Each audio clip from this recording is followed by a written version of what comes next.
Good afternoon, everyone. My name is Kay Jacobson. I'm a librarian at the Ramsey County Libraries. And today it is my great pleasure to welcome you to our final session in J.B. Anderson's presidential history, looking at Theodore Roosevelt. Today's program is brought to you through co-sponsorship, cannot talk today, sponsorship of the Osher Lifelong Learning Institute of the University of Minnesota and the Ramsey County Libraries. So, without any further ado, we are going to turn things over to JB. Thank you. This takes a second for me to set up.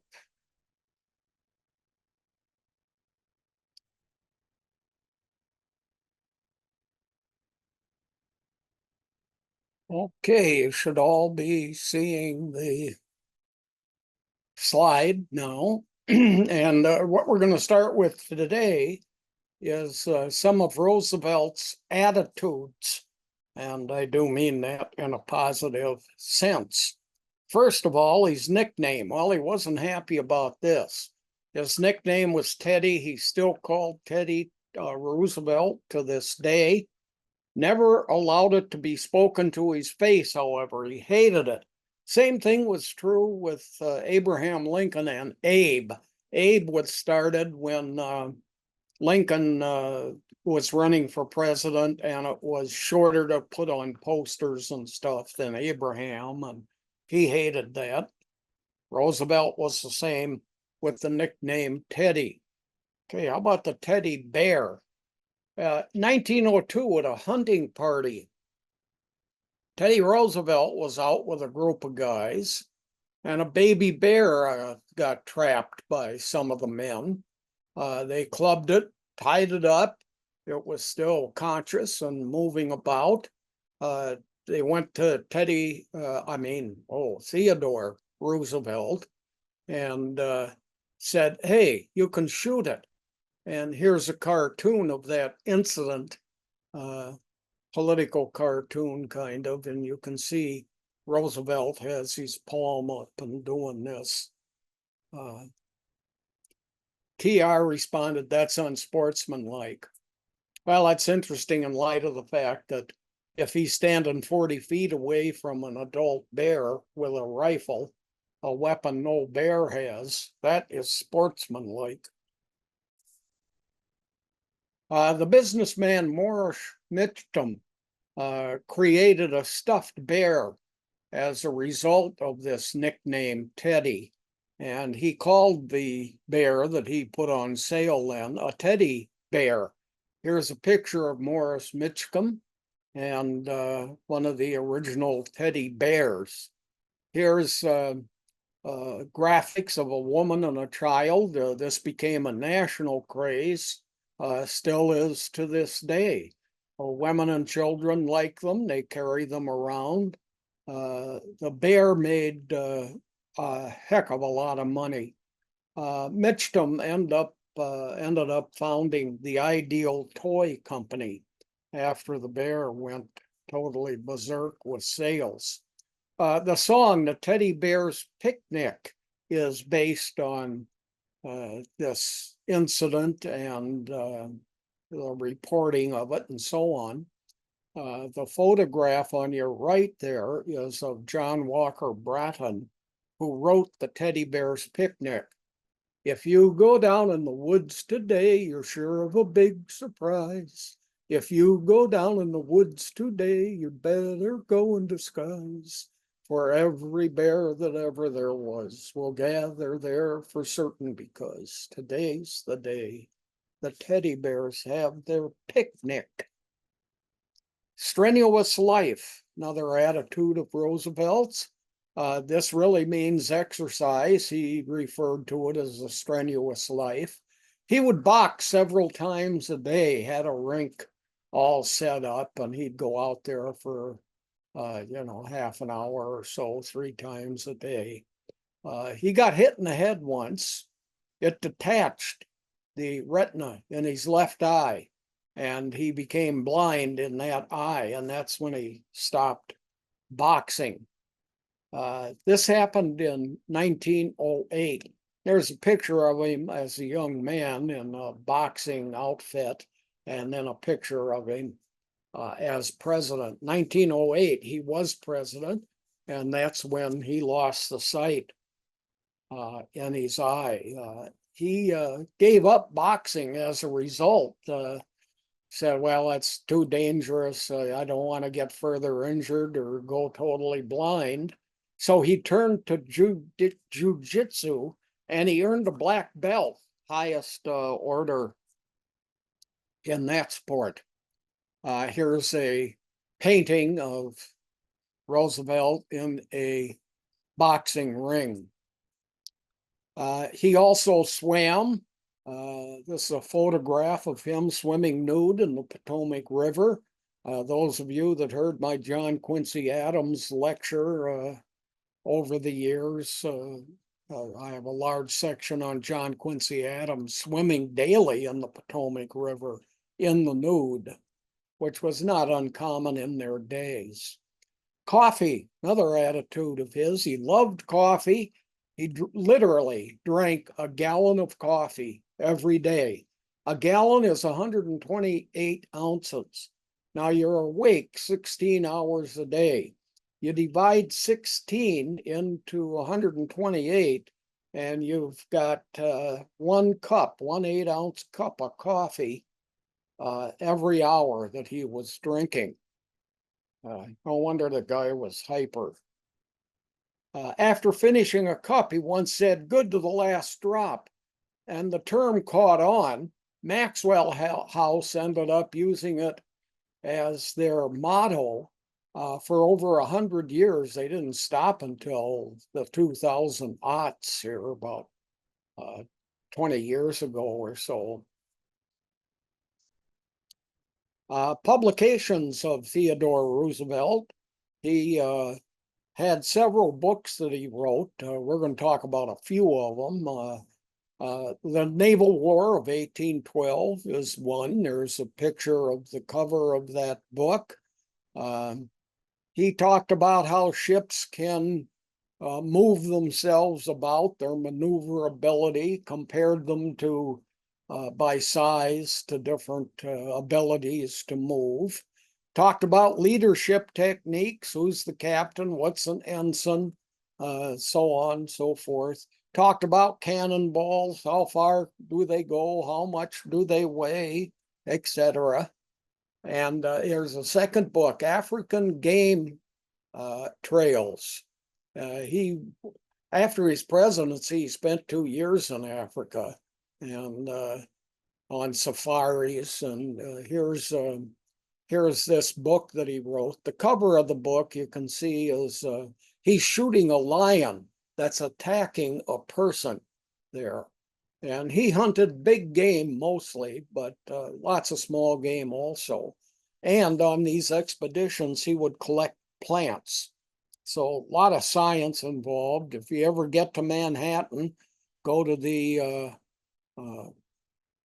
Museum of Natural History there. It's just off of Central Park. I think it's 76th Avenue.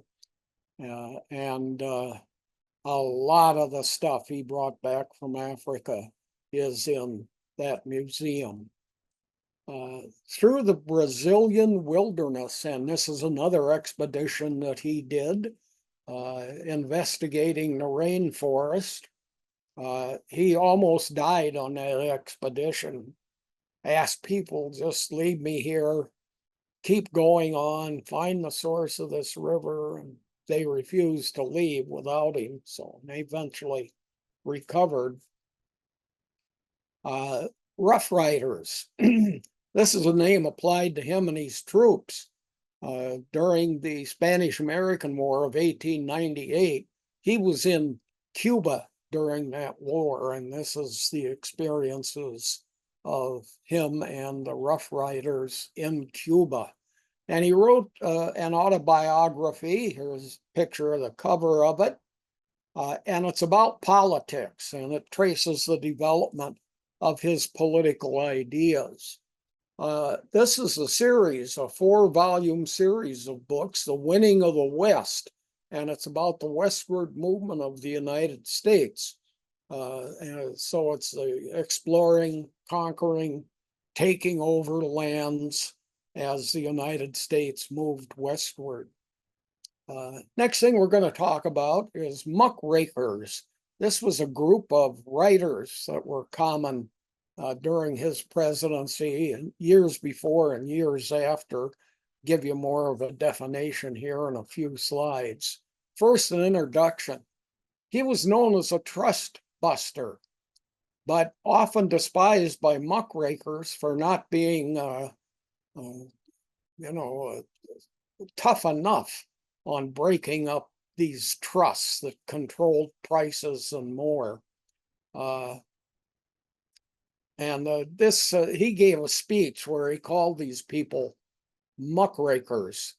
It's a negative term, they're raking up crud that comes out of animals' behinds. So muckrakers. Muckraker defined, many were journalists, many were historians, many were just general writers, magazine writers, etc. And they were active during what's known as the Progressive Era, which is 1890 to 1920. They talked about the tremendous amount of corruption, scandals that they exposed, wrongdoing among businesses, and these trusts that Roosevelt was trying to break up. Okay, we're going to talk about two muckrakers. There were many of them, but these are the two most famous and most outspoken. Ida Tarbell, she wrote The History of the Standard Oil Company. Note that the title is The History. It's not a history. I mean, she's got it down pat there with that kind of a title. It came out in 1904 during Roosevelt's presidency. It's a 2-volume work pictured here, still in print. You can get it and read it if you're interested. But it was about breaking up oil trusts. When she was writing this book, Standard Oil said, yeah, we have a guy here you can talk to. So she had a go-between. And it was this gentleman, Henry Huddleston Rogers. She wanted to see the records of Standard Oil, and he stated, well, they're private. Well, she responded to that. She said, Standard Oil wants the public to buy their stocks. You want to be granted favorable tariff rates by the federal government. That's not private. You sell to the public. You have an oil depletion allowance. This big oil companies only had to pay half the tax rate of other businesses. So they had special treatment from the federal government in terms of corporate taxes. And third, you eliminated streetcars in the United States. You're mucking with public policy.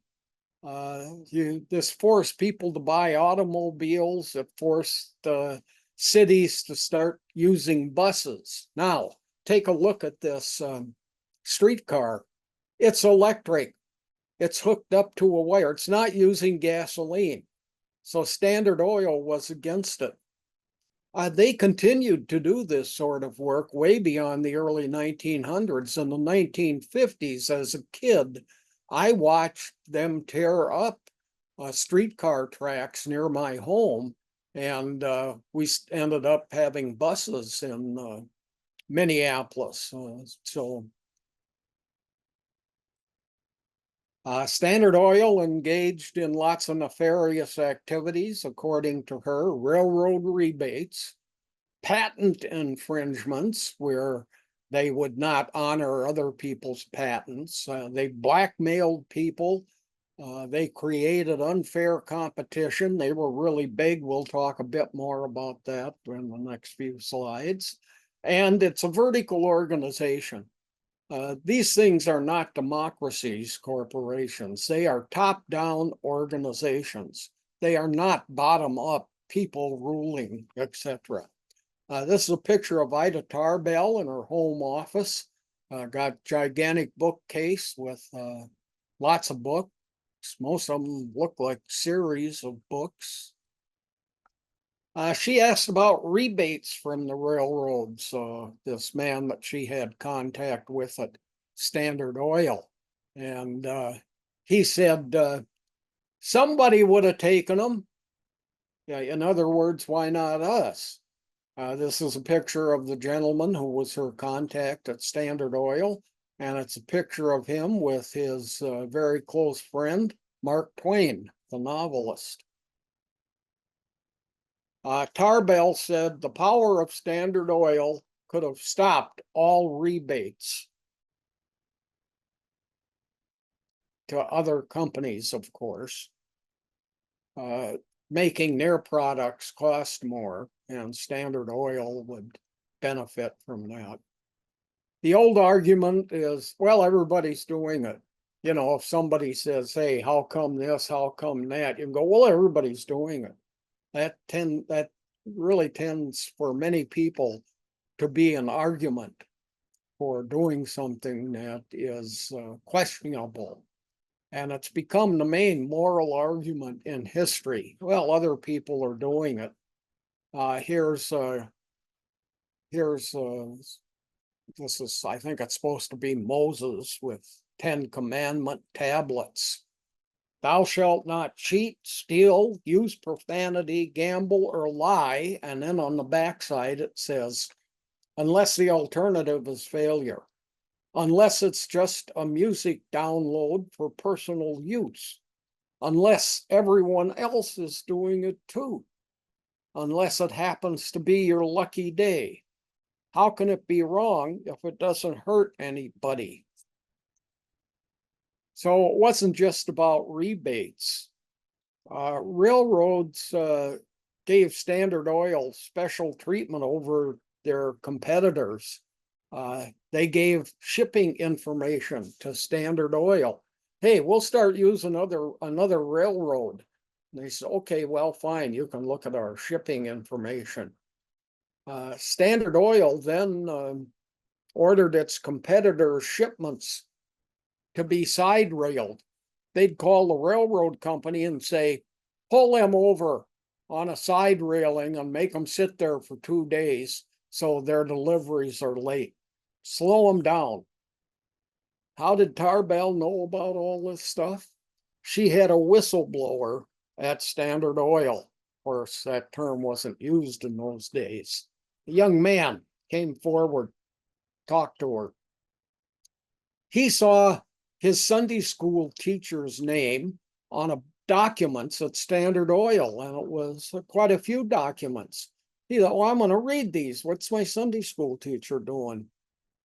Communicating with Standard Oil. His Sunday school teacher was John D. Rockefeller. The documents had a different tone than the Sunday school class did, kind of a Jekyll and a Hyde situation. The Methodist Church did a piece of research. They had researchers ask people questions about morality as they left church on a Sunday, and they got their names and where they worked. And 6 months later, hoping they'd forgotten about all this, they went to visit them at work and asked many of the same questions. People say different things at work than they do at church, is what they found out. So morality is transitional, depends on where you're standing at the time you're being asked something. Stop that shipment, get that trade, etc. Stand tall in Sunday school in a corporate office. You're behaving differently. John D. Rockefeller taught Sunday school at this church in Manhattan. It's the Riverside Baptist Church. It's an American Baptist church, which is kind of a liberal group, despite that name Baptist in there. And they have the most wonderful, spectacular bell system. People stand outside in large groups and listen to the bells being rung. I lived very close to this church in Manhattan once, and it was spectacular music. And it's located, here's the Riverside Church. This is the Hudson River. Here's Grant's tomb. It's just like a block and a half away or so. Tarbell was promised a meeting with John D. Rockefeller to ask him about these business practices, but the meeting never occurred. But he gave lectures, and she said, well, I can go to those. I can get into those without any problem. The lecture was titled The Dividends of Righteousness. Interesting. This is Albert Hubbard, an author. He did not like Tarbell, and he did not like the muckrakers generally. Here's a statement of his. And Ida Tarbell is an honest, bitter, talented, prejudiced, and disappointed woman who wrote from her own point of view. She shot from cover, and she shot to kill. Such literary bushwhackers should be answered shot for shot. Albert Hubbard was a pretty famous writer in his day also. He wrote a 14-volume work here called Little Journeys to the Homes of the Great. So you can see here he was tied to the wealthy by writing these books. Both Hubbard and his wife were killed on board the Lusitania at the beginning of World War I when a German submarine sank that ship. Tarbell's book, The History of Standard Oil Company, was ranked number 5 by the New York Times newspaper list, 100 most influential books of the 20th century, and it's number 5. That's pretty high on the scale. Standard Oil, the Rockefeller family, did a great deal that most people would consider immoral. Much of it later became illegal. John D. Rockefeller died at the age of 97 in 1937. He's the richest man of all time. In 1937, when he died, he had $1.4 billion. In 2025, by inflation, that's $290.6 billion. Tarbell was the first modern investigative reporter, which is the word we attach to people doing the sorts of things that she did back in the 1900s. She wrote the first CEO profile, the picture of the man at the bottom, titled The Life of Albert H. Gary, founder and head of United States Steel. He was one of the founders. I mean, we tend to associate other people with U.S. Steel, but he was one of them. Here's the others. Andrew Carnegie gets the biggest attachment to U.S. Steel. J.P. Morgan was one of the founders. Charles Schwab, we hear lots of ads for his insurance companies, and that guy always the guy in the ads gets put down and he says Schwab. Yeah. And Albert Henry Gary, and also this is Schwab here. This is Carnegie, Morgan, Schwab, and Gary.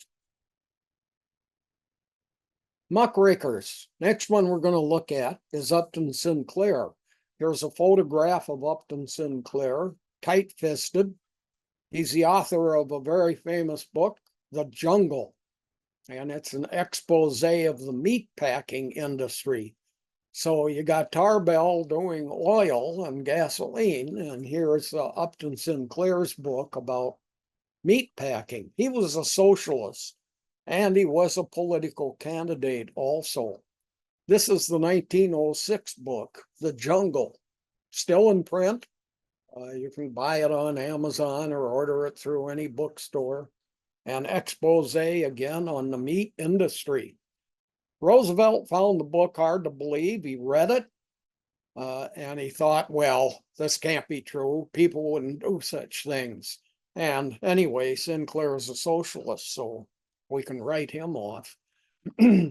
Roosevelt forms a committee to investigate all this, hoping, of course, they'll come up with more positive attitudes. So you got a lot of guys with suits and ties looking into it. Charles Neal is the picture here. James Reynolds is another person. They were appointed to investigate these accusations by Upton Sinclair. They gave meat packers a 3-week notice. Hey, we're going to come and talk to you. Well, it gives them lots of time to change things a bit in their meat packing industry and the warehouses or the manufacturing houses, the slaughterhouses. Lots of time to fix stuff. The Neal Reynolds Report is what it ended up being named. And despite the advanced notice, they still saw a tremendous amount of what they considered very appalling conditions. The Meat Inspection Act of 1906 was the result of Roosevelt reading this book, then having it investigated, the meatpacking industry, and finding out that there were indeed some horrible things going on. The United States Department of Agriculture was given the power to inspect meat as a result of this book and this research. So meat inspectors grew out of this. The meat must be unadulterated according to the Meat Inspection Act of 1906. That means you can't mix other stuff in with it. You can't dilute it down somehow. Today that's done. I mean, a lot of places will cook the bones and then powder them up or just powder them without cooking them. So you don't even know they're in there, but they add to the weight, add to the selling price, or you're selling more weight. So you're making more money as a result. Has to be labeled correctly. What's in it, if anything. The slaughter areas have to be sanitary. You have to clean them up regularly, like on a regular schedule. And the processing of the meat has to be sanitary also. So you need to keep the places clean is the point. Here's a picture of a cow waiting for slaughter and one who's been slaughtered, and they're just laying out in the open someplace. Downer cow, upper cow, we slaughter everything, makes no difference, etc. 1934, Upton Sinclair ran for governor of California. His major critic, not a candidate, is Louis Meyer, famous as the head of MGM, the movie company. And he was appalled that there was a socialist running for governor in California. Meyer got his rich buddies to oppose the Upton Sinclair candidacy and contribute. They contributed $10 million during the Depression. That's $240 million in 2025. A huge amount of money to spend on a campaign. And this was 1934 when Upton Sinclair ran for governor. Musk gave $250 million to Trump in 2024, matching the dollar value of what Meyer collected to oppose Sinclair back in the 1930s. These rich guys ran a billboard campaign against Upton Sinclair, and they had quotes on the billboard, but the quotes were from his novels, things he'd written, not necessarily things he believed. Other muckrakers that you may have heard of, Louis D. Brandeis, Edwin Markham, Jessica Mitford, who in the 1960s took on the funeral homes, and Jacob Riis. After the presidency, first thing we're going to do here with about Theodore Roosevelt is talk about William Howard Taft. The large picture on the right is William Howard Taft. He was Theodore Roosevelt's handpicked successor to be president of the United States, and he won the 1908 election. And he won easily over William Jennings Bryan, pictured in the lower left there, 1908. It was William Jennings Bryan's third nomination by the Democratic Party, and he lost all three of those presidential elections. It was said of William Jennings Bryan that he's from Nebraska, and it was said that his mind is as shallow and his mouth as wide as the Platte River. That's a river in Nebraska that's wide and shallow. His mouth is as wide and his mind as deep as the Platte River. African safari that Theodore Roosevelt went on. He started in Kenya, over here on the eastern side of Africa, and they moved across the continent and into the Congo. And that was a 2-year-long expedition. Here's an arrow that shows roughly the pathway across Africa from Kenya to the Congo that they took. Here's a photo of Teddy Roosevelt with a dead lion and a bunch of native African peoples that he spoke with along the way. He took 4 tons of salt with him. That's 8,000 pounds of salt. And he did that because he wanted to preserve the hides of animals that he had shot. Here's what's called the butcher's bill. What did he shoot? 11,397 animals were killed. 500 were large game. 6 were white rhinos. 15.6 animals were killed each day for 2 years. All the hides donated to the Smithsonian and to the American Museum of Natural History. This is the American Museum of Natural History, located in Manhattan. Here's a picture of one of their exhibits. These are lions that were brought back and stuffed by professionals in Manhattan, and they are in the American Museum there, and these are all animals that were killed by Theodore Roosevelt. Here is the front entry to the American Museum of Natural History, and you can see that's a gigantic statue of Theodore Roosevelt at the entrance to the American Museum on a horse. The election of 1912, Roosevelt gets very dissatisfied with Taft and what Taft was doing. Taft screws up. TR avoided the tariff issue during his presidency. Taft confronted the tariff issue. What Taft did offended all sides within the Republican Party and geographically in the United States also. The East supported high tariffs. They protect manufacturing.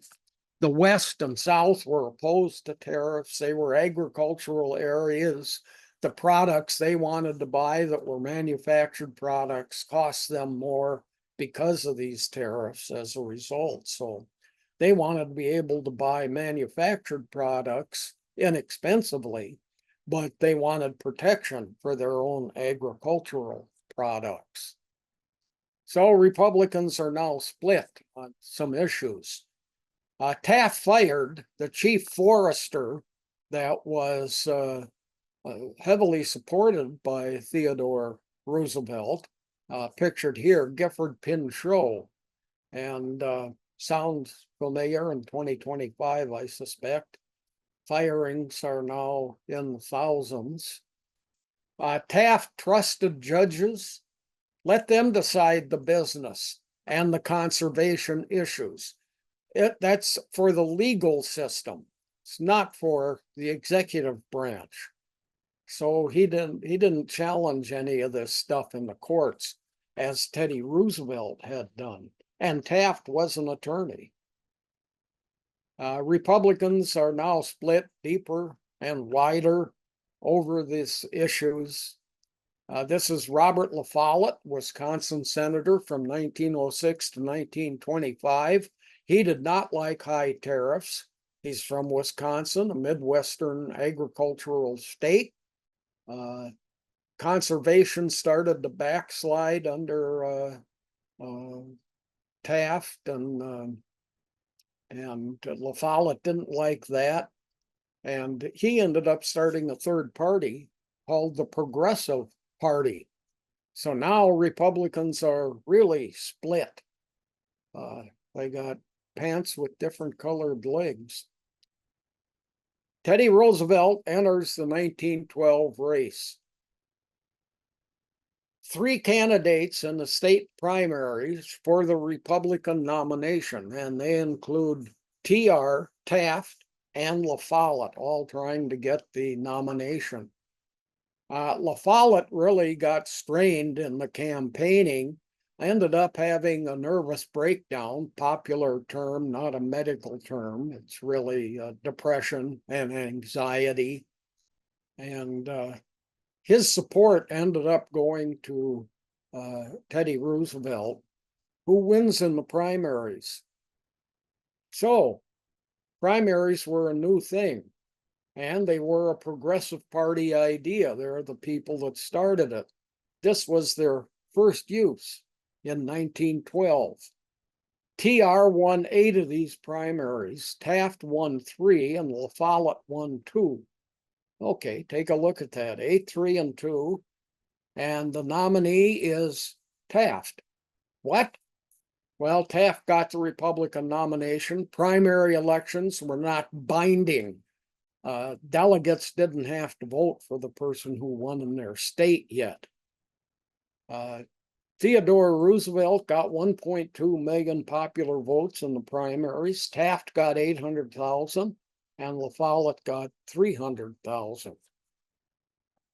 So the Progressive Party of 1912 nominates Teddy Roosevelt, and it became known as the Bull Moose Party. And here's a political cartoon about the Bull Moose Convention. And he won 8 of 13 primaries, 1.2 million votes. His opponents got 1.1 million votes. The election of 1912, Roosevelt campaign issues, TR. Government regulation of trusts was an issue. That is, corporations that have formed together are trusts.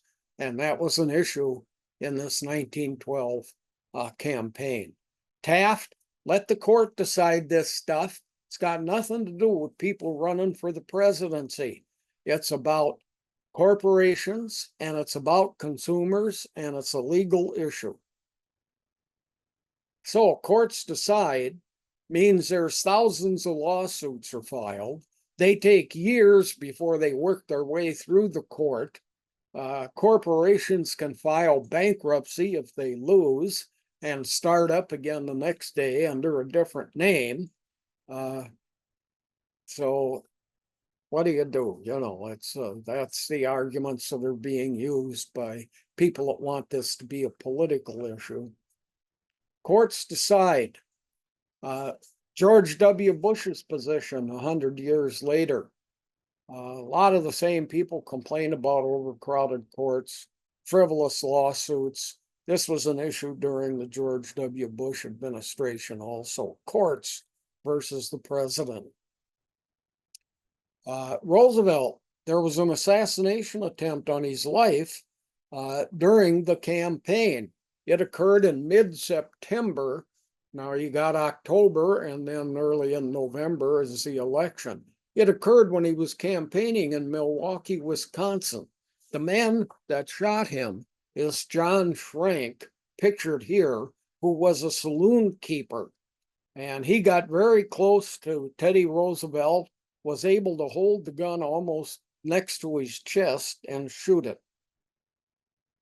Here's a New York Times maniac in Milwaukee shoots Colonel Roosevelt.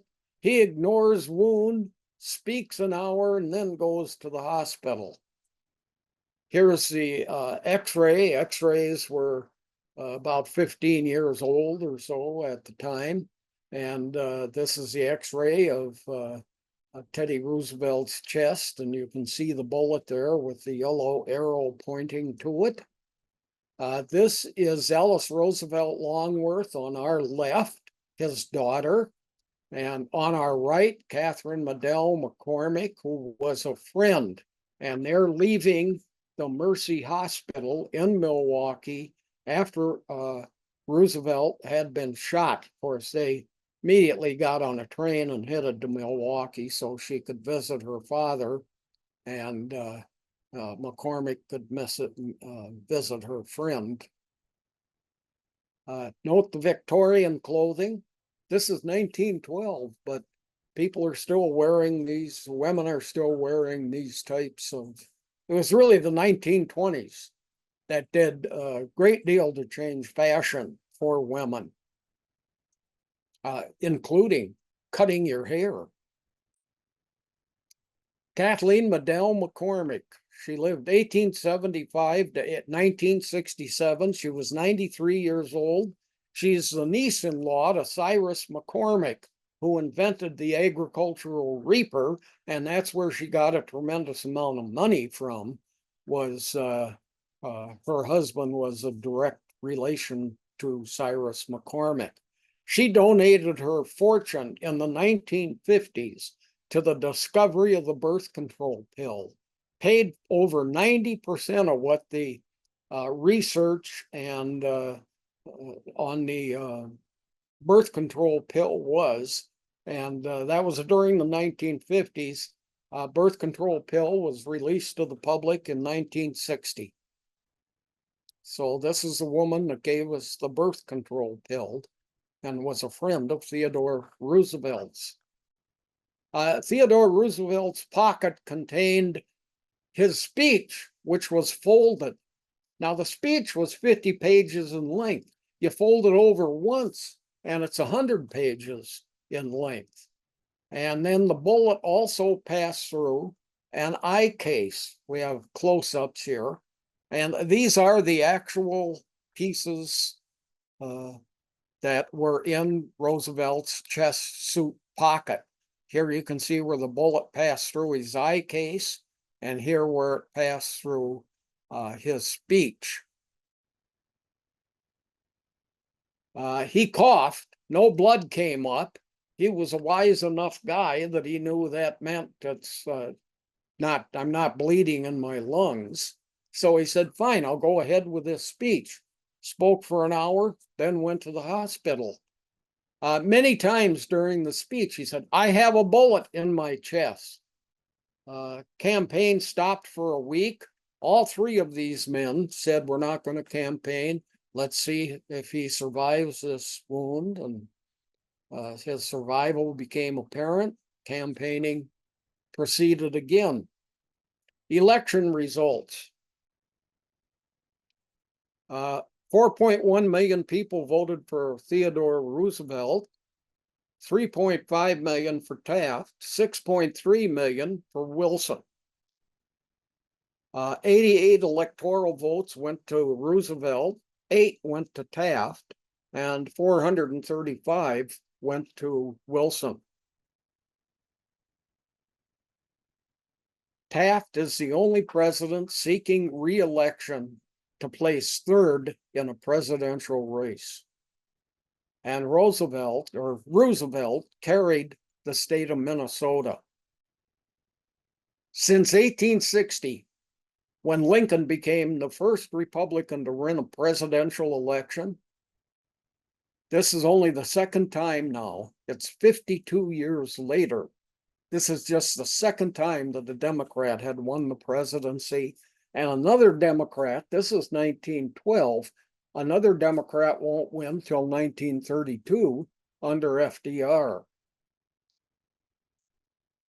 Here are states won and lost. Blue is Wilson, yellow is Roosevelt, and the pinkish color is Taft.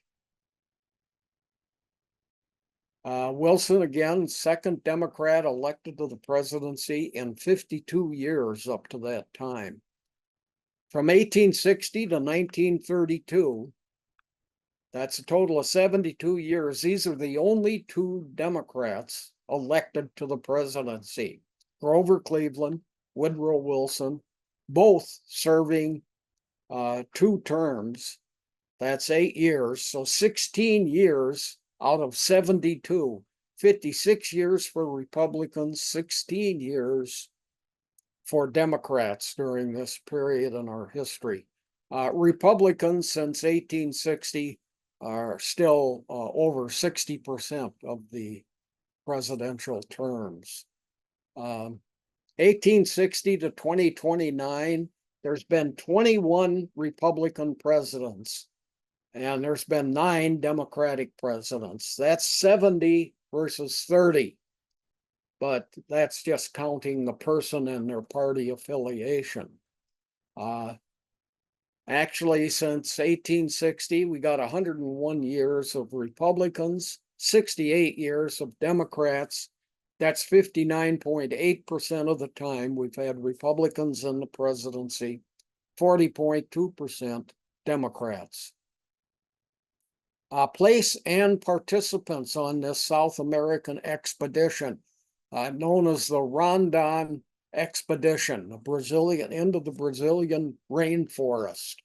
The major participants, other than Theodore Roosevelt, were Candido Rondon, who was a Brazilian explorer, knew Brazil. They went, "We want you to come with us." Catholic priest who was a good friend of Theodore Roosevelt's, Father Zam, and he had an interest in South America. And Kermit Roosevelt, TR's son. This is a photo of Candido Rondon, lived from 1865 to 1958, 93 years old. Was served in the Brazilian military as a marshal, that's a general. This is Father John Ram, lived from 1851 to 1921. Teddy Roosevelt got very angered at him because he was the guy in charge of provisioning the expedition, and he did an extremely poor job of it. As a result of looking at what he had put together, they told him, you can't go out on the main expedition with us. I mean, they get to Brazil and they see what's been provisioned, and you're in big trouble, pal. This is Kermit Roosevelt, lived from 1889 to 1943. He is TR's son. Let's look at the poor provisioning. Due to Father Ram's poor provisioning, one man drowned, another was murdered. TR nearly died of malaria and infection. Many others were very sick and nearly died. They lost boats going over waterfalls and rapids. They almost ran out of food during this expedition. They barely made it to the first sign of civilization, and Teddy Roosevelt had to be carried off of his canoe and back onto it. He was so weak and ravaged by sickness, and the Catholic priest gets the blame. Here are a couple of pictures of Roosevelt on this expedition. Expedition's major goal: find the source of the river of doubt. So here is Brazil, and you can see this is in the western portion of Brazil. Here's a close-up of it. Here's the River of Doubt. This red line runs straight north and south there. Here's a green bar that I've inserted showing a map of most of South America and where this expedition occurred then on that green spot. It's a 400-mile-long river. After the expedition, it was renamed Rio Roosevelt after Theodore Roosevelt, later renamed Rio Teodoro. The Amazon River you can see up here in the upper left, the Madeira River here, and here is the Roosevelt River, or the River of Doubt, as it was called. Here's a Roosevelt Reserve, a big park right here. It's near the source of the River of Doubt. Again, Amazon, Madeira, River of Doubt, closer up picture of it. There's a 30-minute video of this expedition. It's amazing. There was a reception in Rio de Janeiro when they got back. Here's a picture of it. You can search, you can go into, Google and search River of Doubt film, and you can watch this 30-minute video. You have to scroll down when you get references to this film. Scroll down till you see the YouTube version. Oops. Here's oops,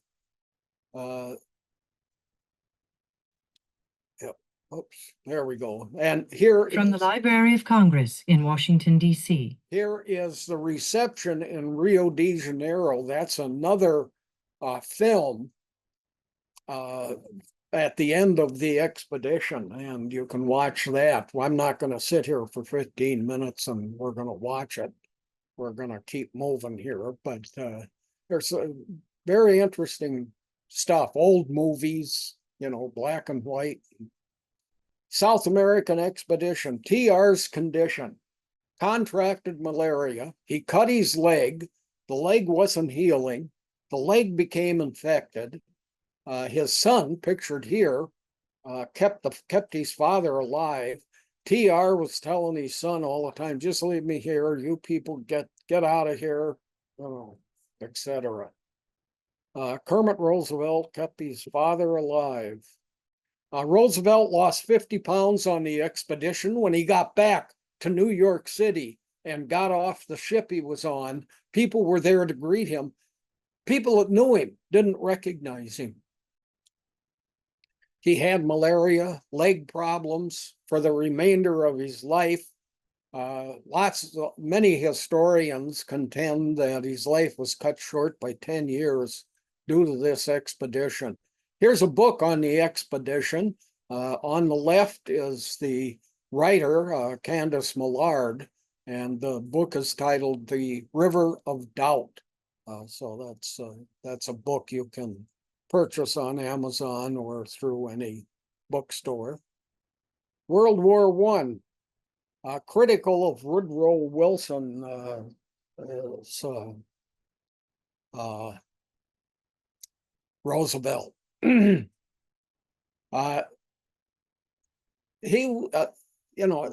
Best way to describe Roosevelt is he was a warmonger. That's kind of a negative term, but he certainly wanted us involved in fighting all the time, very interested in more territory for the U.S., very upset about U.S. neutrality in World War I by Woodrow Wilson.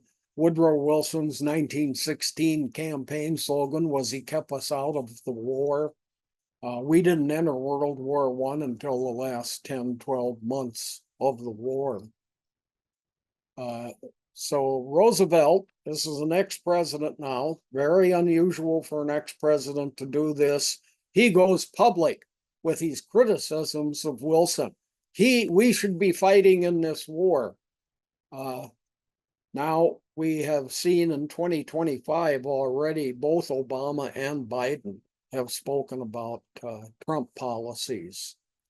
1916, Wilson's slogan, "He kept us out of war."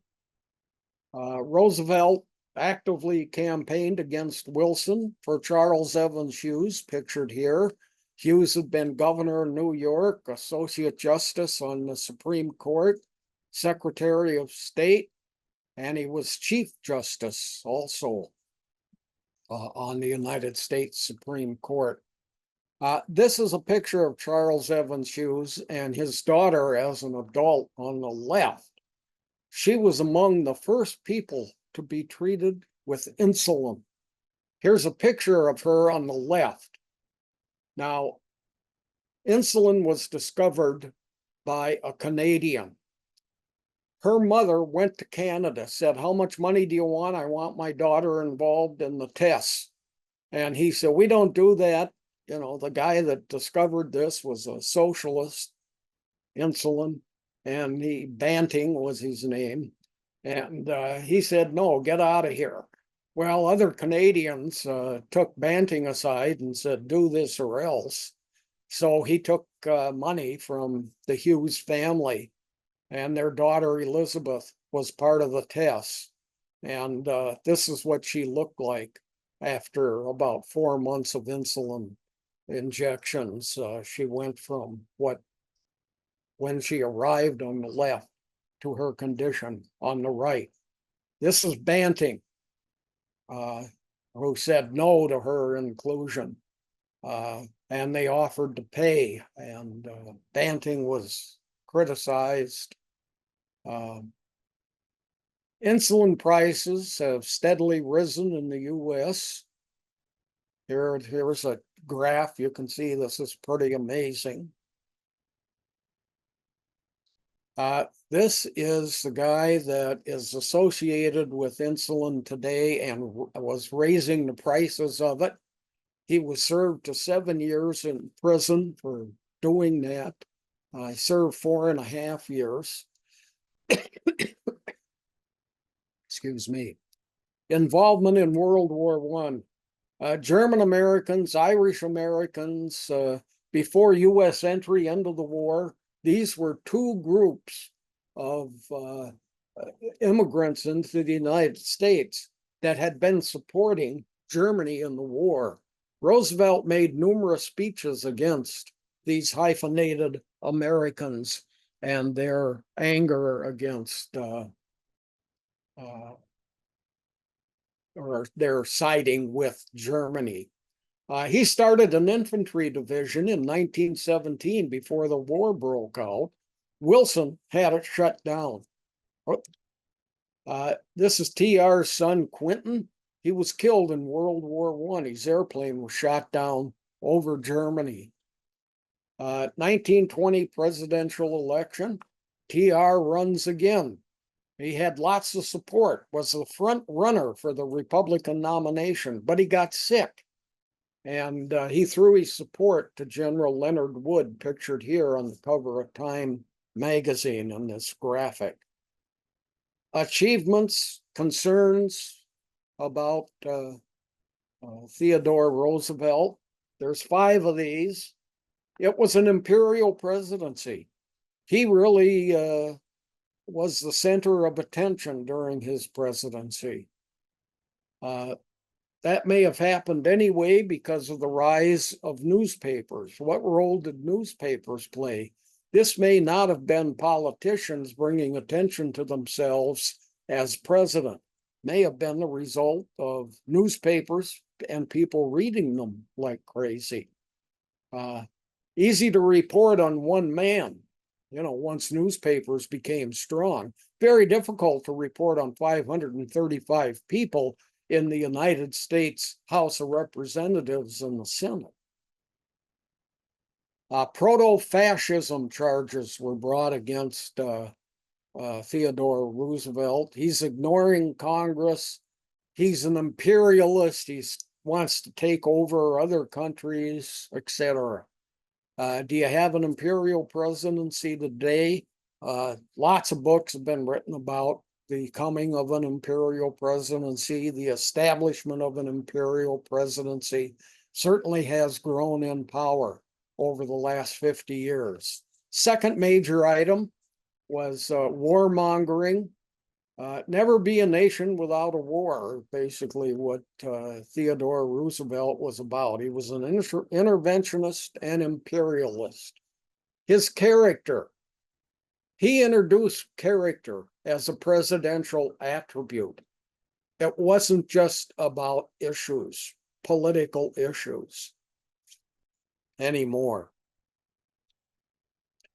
4 of 5, environmentalism, called conservation in Roosevelt's day, and that was a major concern of his throughout his life, was conserving the environment. But of course, that meant you can cut down all these trees as long as you replant some. Doesn't mean leave this alone. And trust busting, regulating of corporations. Tremendous amount of that was done during the Roosevelt administration. An imperial presidency, warmongering, character versus issues, environmentalism, and trust busting. These were the major achievements and concerns of Theodore Roosevelt. Roosevelt's death. He died on 6 January of 1919. He had 10 weeks of severe pain, rheumatism pain, old term for joint and connective issue pain. Some doctors believe he had a coronary thrombosis, pictured here, which restricts blood flow, or it's a blood clot artery. Burial. Here is his burial place. It's on Oyster Bay in Long Island, New York, at Young's Memorial Cemetery. Has a very large, pointed at the top, fence and gate around it, nicely decorated with greenery. Here is the tombstone that's inside the fenced-in area. Theodore Roosevelt and Edith Kermit Roosevelt buried there. And that's the end of this. I got more slides and I'm going to continue, but it's basically the end of the Roosevelt lectures. What I'm going to do now is talk about major world events during Roosevelt's presidency from 1901 to 1909. First, Arthur Conan Doyle. His books on Sherlock Holmes were very popular. And that's pictured at the bottom left. Upper right is Beatrix Potter, who wrote children's books, and they became very popular. Peter Rabbit was her first and her most famous book. The coronation of Edward VII occurred in England. He was the son of Queen Victoria. Waited till he was pretty old before he was able to become king, as his mother had served, 60 years or more. And South Pole expeditions. Here's a map of the South Pole. And these South Pole expeditions were rampant during the Roosevelt presidency. Everybody wanted to be the first person to set foot at the South Pole. And you can see the white is frozen glacier areas, and this kind of light orange, that's a continent. The North Pole has no continent. It's just frozen ice, or it's water, it's frozen water up there. So much more difficult to find the North Pole than the South Pole. The safety razor was invented, pictured in the lower right. The thermos bottle was invented, pictured on the left during the Roosevelt administration.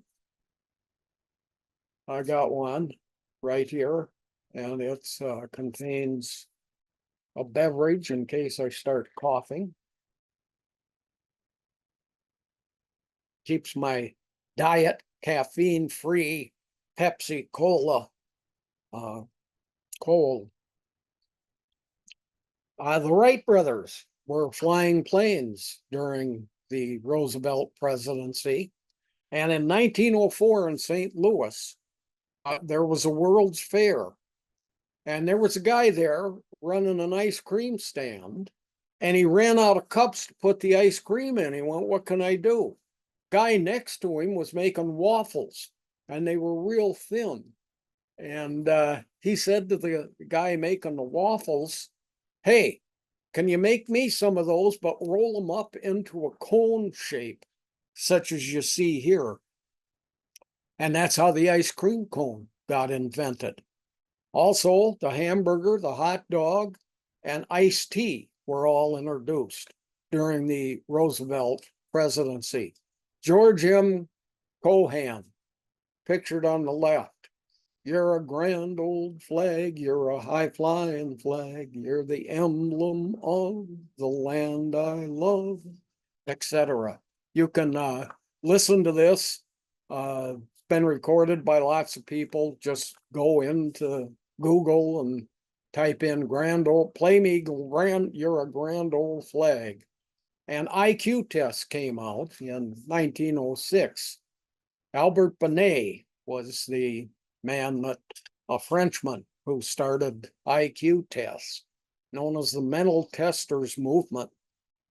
These IQ tests were added to tremendously by a group at Stanford University in California. And today it's known as the Stanford Binet IQ test in some places. Mark Twain was active, and his books were being banned. Most famously, The Adventures of Huckleberry Finn. There was a black boy and a white boy, and they were friends. Can you imagine that? And consequently, we got to ban that book and that guy, probably all his books. And Rotary International was founded. Their logo is on the bottom right there. Male at that time organization. Lenin arrives in Russia. He'd been living in France for quite a bit. He'd been writing. Now all of a sudden, there's a great possibility for a revolution and the rise of communism. And that Lenin's arrival in Russia occurred during the Theodore Roosevelt presidency. Las Vegas was founded. Today, it's a bunch of 30, 40, 50-story apartment buildings and lots of gambling. Jack London, the novelist on the left, wrote Call of the Wild. He was the first world-renowned U.S. novelist, and he was the first novelist to gain a tremendous amount of wealth from writing books. And Gandhi is pictured on the right here. He was living in South Africa and fomenting against the way South Africans were treated by their European conquerors, and really got that movement going in South Africa, and then moved back to India, where he's most famous for getting rid of the British there. The San Francisco earthquake of 1906. Here's a picture of it. You can see a tremendous amount of destruction. Those buildings are, I mean, the rubble in the street area, and then what's left standing of the buildings is incredible. Just walls. The Victrola was invented in 1906, lower right. Today we can all listen to music very easily. Alois Alzheimer defined dementia. He was a German doctor, pictured there on the left here, and that was during the Roosevelt administration. And the Washington Cathedral began construction. quite a place. If you go to Washington, D.C., go there. Stunningly gorgeous, huge, gigantic. Along the sides, like over here and over in here, people are buried. I came to one little area there, and there was a kind of, I thought it was a bench, and I sat on it, and I went, holy mackerel, I'm looking down at the plaque across the bottom. It says, Woodrow Wilson buried here. Oh, I'll be darned. I stood up and looked at it. I turned around and looked at the bench, and it wasn't a bench. It was a tomb, and it was Wilson's wife. So sorry, Mrs. Wilson. Hershey Kisses were introduced. There's one on the left. L'Oreal makeup became marketed on the right. The UPS was founded. Here's one of their trucks right here. My great uncle who came here from Denmark, everybody settled in Iowa. He had 4 brothers and a sister that settled, and they all settled in Iowa. And one of his brothers was the father to my father, was my grandfather. But he didn't want to be agricultural, so he went to San Francisco. He got a job with UPS, and he worked his way up to become a vice president at UPS. And when he retired, he had bought a lot of UPS stock. He died, I can't remember the date. I would guess it was the 1980s. And I got heavily involved because he did not have a will. He had 2 daughters, but they had both died. Well, he's got $6.2 million worth of stock. So they needed to, the courts needed to find who to give it to. And I got called by them, and they were able to find me, and I gave them the names of people, and each of us got a portion of this. The big winner was the state of California, 6.2 million. The taxes on it were 3.2 million. That left 3 million for all the people related to him that we found. And I'm trying to remember, there were, I think there were 6 kids in my family. I think we each got about $15,000. But I mean, I have cousins. There were just 2 in a family, and they got like $40,000 a piece. Anyway, and then the Harley Davidson was founded. Here's their motorcycle. I'll bet it doesn't make much noise. Times Square started the New Year's gig. The picture at the top here and to the left is one of the first meetings in Times Square to celebrate New Year's Eve. The world's first helicopter was invented. This is a picture of it in the lower right. The tea bag was invented. There it is on the left. And the tuberculin test was invented and started. And you can see they'd insert a needle and give you a little jolt of some liquid, and then you could tell in a while if you had tuberculosis or not. Comic strips take off like crazy. Here's a picture of one down here. And Mother's Day was started. This is a picture of the woman that started it. Both her and her daughter got it started and got it recognized as a national holiday. Then they became opposed to it because it had become so commercial. You got to buy something for your mother all the time. So they fought to have it removed as a holiday. In God We Trust was placed on U.S. coins, as you can see there, upper left. Lower right, North Pole exploration was going on. Model T begins production. Here you can see it. That's the Ford Motor Company. And that is the end of Theodore Roosevelt and related goodies. So, thank you. There we are. Back again. So, Any questions? If not, I can probably keep gabbing. well, we do have one. Let's see. Our first thing is a thank you from Linda on the excellent series on Theodore Roosevelt. Oh, So, thank you. and then we have one. Are you familiar with Mark Twain's writings on Theodore Roosevelt, including Twain's essay about the slaughter of Filipino troops caught in an extinct, I'm going to say, volcano crater into the person sitting in darkness?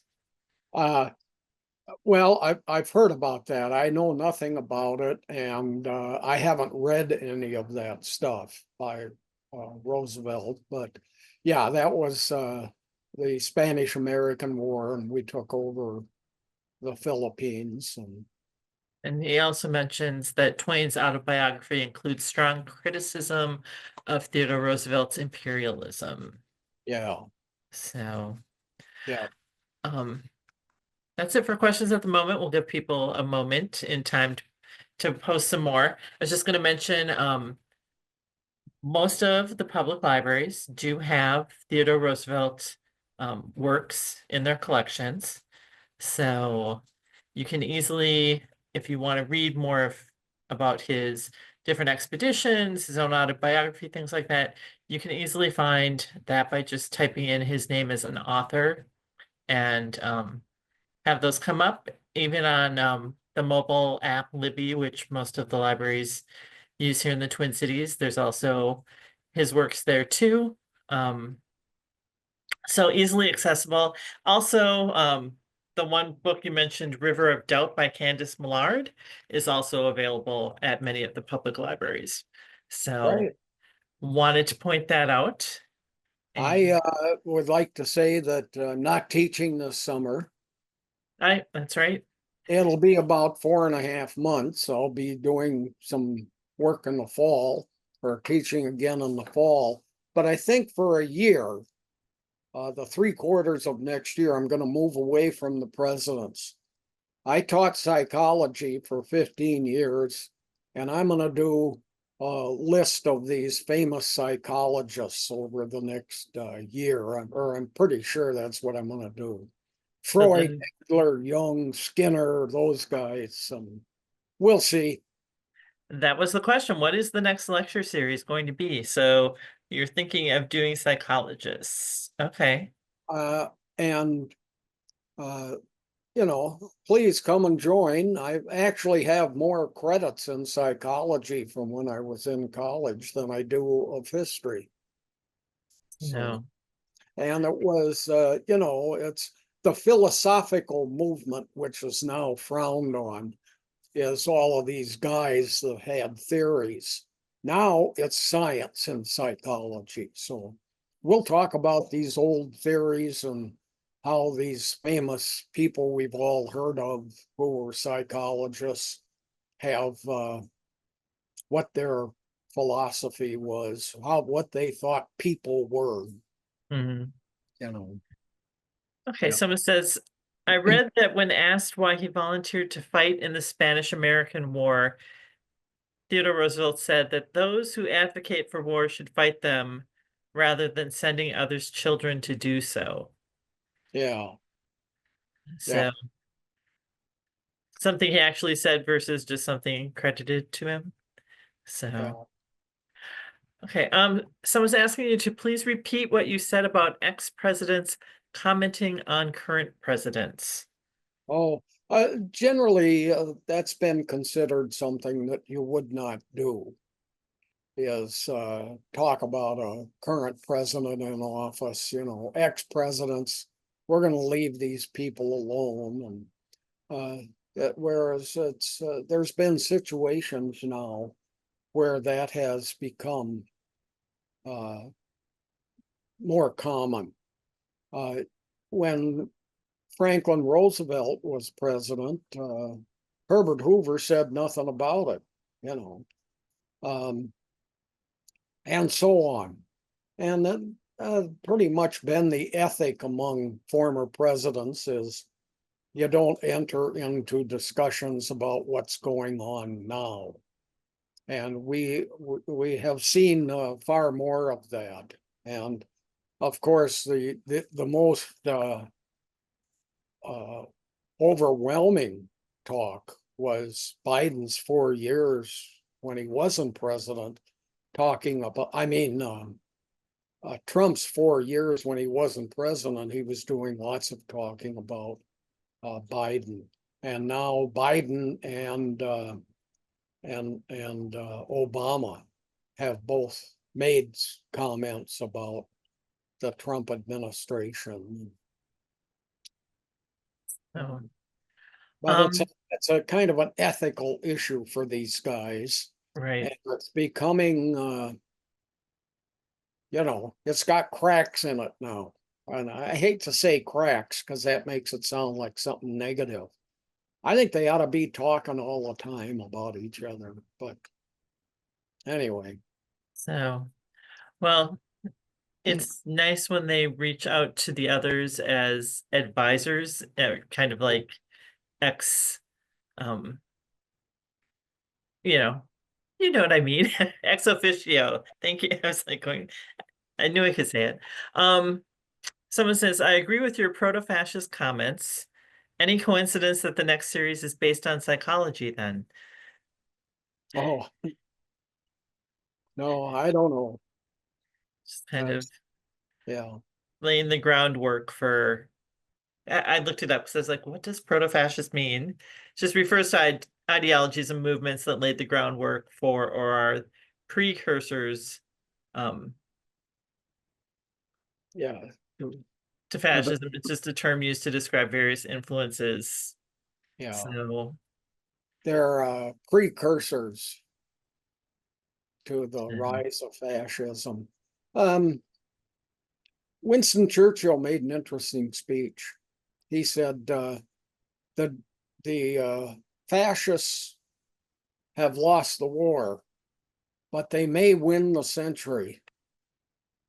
And there's lots of people that have discussed that comment over the years and where we've been going with it and so on. So lots of concerns, especially Eastern European countries and Russia. So, someone's wondering if are you still planning to meet on Mondays at noon during this hiatus from speaking? Because you'll be back in October with the fall series. Yeah, So, it'll be 4.5 months. Now, Mondays is when we have lunch. are you going to continue? Yes, well, Ah. we have lunch 52 weeks a year, whether there is class or not. And we've been meeting for a couple of years at Great Moon Buffet in Maplewood. That will continue every Monday.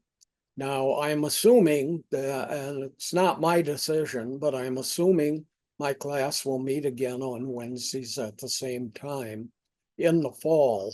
But that will be a decision of both the library and the Well, university. as long as you put in for it, Yeah. Yeah, in I your can say recommended this is time. when I want it to meet. But the problem with my class is it's very large. So a Mhm. tremendous amount of the membership of OLLI in particular is in them.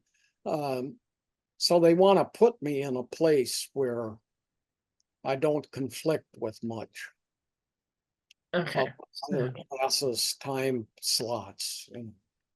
I'm putting your, I'm going to try and put your email address in chat because if people want to get onto your newsletter, Oh, um, I weekly send out a newsletter. Sometimes it just is a reminder of lunch, but frequently I'll have a very short reading of some sort, couple of pages long.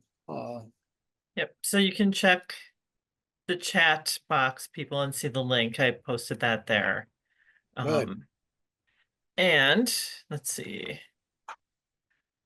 One more reminder, next week on Wednesday from 2 to 3 here at the Maplewood Library, I have a live program with a senior vice president from the Federal Reserve Library coming to talk about the national economy.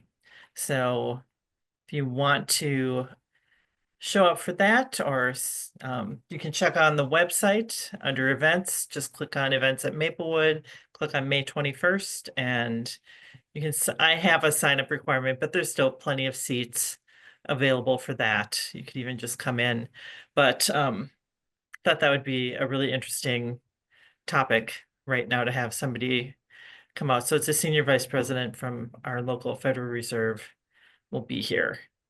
Otherwise, let's see, we are 3 minutes out or 4 minutes out from being done. So Well, thanks to everyone for coming to class and signing up through the library and through OLLI at the university. And it's a long break coming. It always is between spring and fall. So,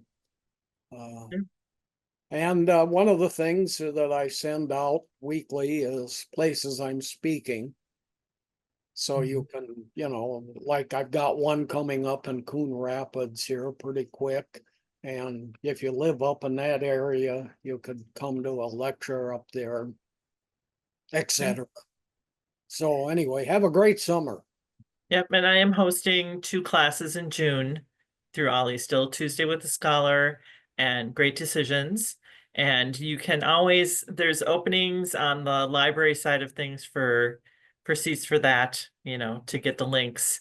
So if you want to check those out on the Ramsey County Library website also. Some good talks coming up. We have somebody looking at the Supreme Court docket from 24-25. Political science professor from the U. That'll be the last Tuesday in June on Zoom. So it can be very interesting. So otherwise, everyone, thank you. We're getting some thank yous from people. Otherwise, have a great summer.